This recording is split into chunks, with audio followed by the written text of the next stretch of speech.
I'm Monique, and welcome to Finding Happy.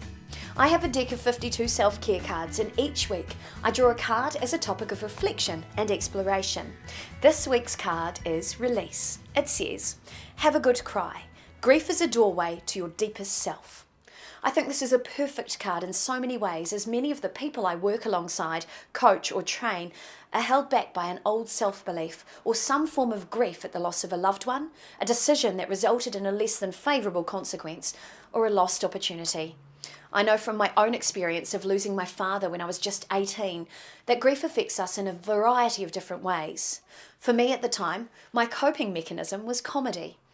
I didn't know how to process people's messages of sympathy, so I would often reply with a comedic response to lighten their own depth of despair or to lighten mine. I just didn't know what else to do. Grief is the emotional process we go through when we lose a loved one or have a challenging life experience that leads to that feeling of loss. You know what I'm talking about. The people who are grieving do not necessarily move precisely through set stages of grief, and sometimes are not even aware that they are going through grief. Grieving does have some common characteristics, which we're going to discuss today. First comes a sense of numbness or unreality that can last from several hours to several days. The numbness is then replaced normally with a profound sense of loss. To grieve is to feel that loss and come to terms with it.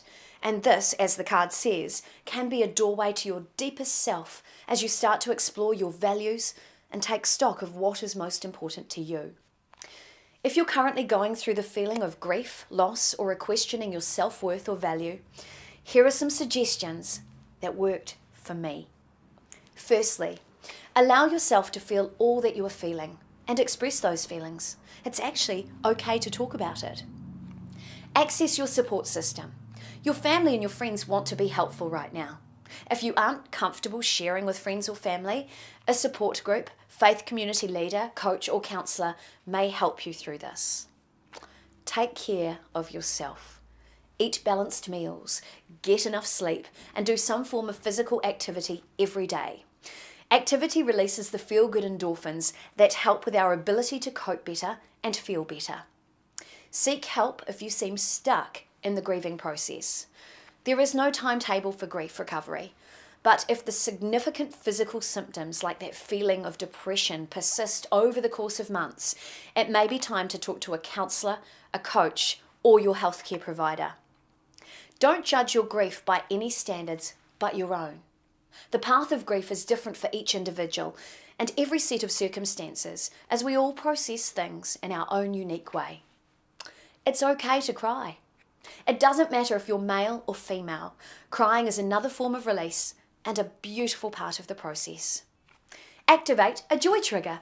Find something every day that you can either do for yourself or that you are aware of that makes you smile.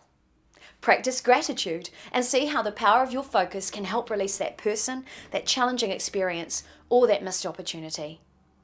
I'm a firm believer that if your hands are full carrying old stories, how can you pick up the pen to write a new one? Release those old experiences with love. Know that when one door closes, another door opens. And as Nemo said, just keep swimming.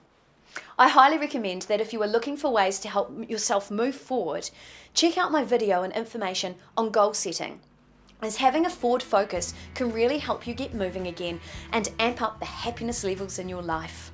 I know it works because I've done it myself. Wishing you the best and most amazing week. See you next time.